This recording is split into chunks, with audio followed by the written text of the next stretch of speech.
Please tell me your full name and when and where you were born. My name is Bobby Anders, and I was born on 9/22/39 in Laurel County, Kentucky. Do you have any family members that are serving or have served in the military? Yes, I do have. I have a son that served in Iraq 3 times and come back total disabled. I have a brother that served in the Army, and I've got 8 first cousins that served in the service, different branches, and 5 of those first cousins was in one family. So we've had quite a line of military duty in our family. What were you doing before you entered the service? I was working for a roofing company in Indianapolis, Indiana, carrying 2 buckets of 5-gallon hot tar on the roofs. What motivated you to join the military? Well, I figured there was something better than life in carrying hot tar all over those roofs, and I got laid off, and I come to Kentucky back home, and I decided I was going into the service. So when I turned 18, I went and signed up for the service, and they shipped me to Fort Knox, and that's where I started my military life out, is Fort Knox, Kentucky.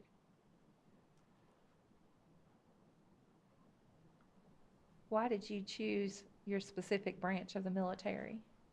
Well, my brother served in that, and my son was talking about going in it at that time, so I decided that I'd just go ahead and go into the service, because that I knew we'd be going to Fort Knox, and that was close to home, and I didn't know how I would adjust to that life, and that's where I decided to go to Fort Knox, and then I went on to Fort Benning, Georgia for my advanced training, Fort Benning, Georgia. Do you have any memories of your instructors that you would like to share? Not really. I had some very, very mean sergeants when I first went in. I thought they were, but they was very good leaders, and on down through the training program, and I adjusted to all of it. Did you receive any kind of specialized training? And if Yes, so, what kind? I did. I received driver's training, and also I received demolition explosive training in Germany, where I served at most of my time. Would you tell me about the barracks food and physical regimen?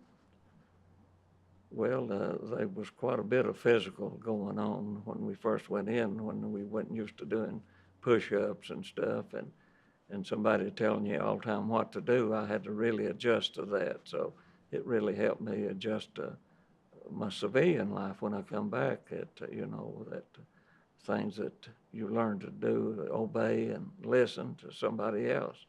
So I really had to adjust quite a bit when I first went into the service, and I had some good sergeants, and I had some that I didn't think was very good at the time, but I adjusted to all of them.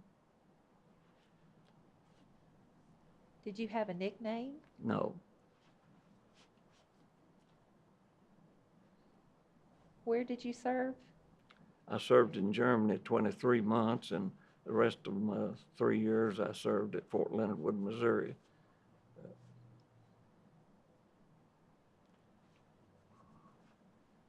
What were your duties?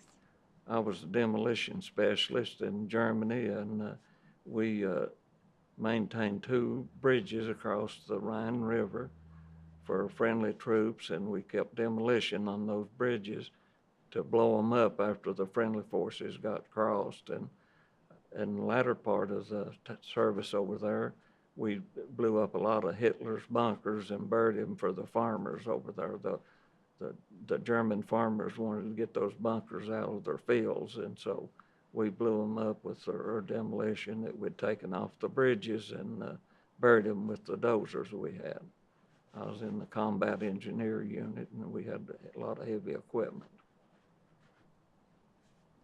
Do you have any other memorable experiences overseas that you would like to share? Not really. I had a really good job. I'd served from 8 to 5 about every day, and we was off about every weekend unless we were having training, and I really enjoyed being in Germany. I guess I would have stayed in the service if I could stayed over there the rest of my time. How did you stay in touch with family and friends back home? Letters, I never did have a telephone call to come back. It was just writing letters back and forth. Would you tell me about the day your service ended? Well, I was in Fort Leonard Wood, Missouri, and I got my papers discharged, and I drove back to Indianapolis, and I found a job up there I thought what I'd like to do, and we stayed up there and worked a while, and I met my wife up there at the VA hospital. Her dad was there, and we got to courting, and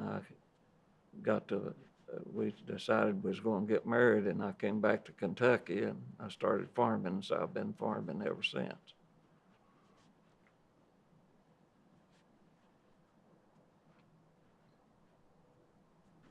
Have you remained in contact with or reunited with fellow veterans? No, ma'am, not, just with the ones I served with in the DAV down at Keavy.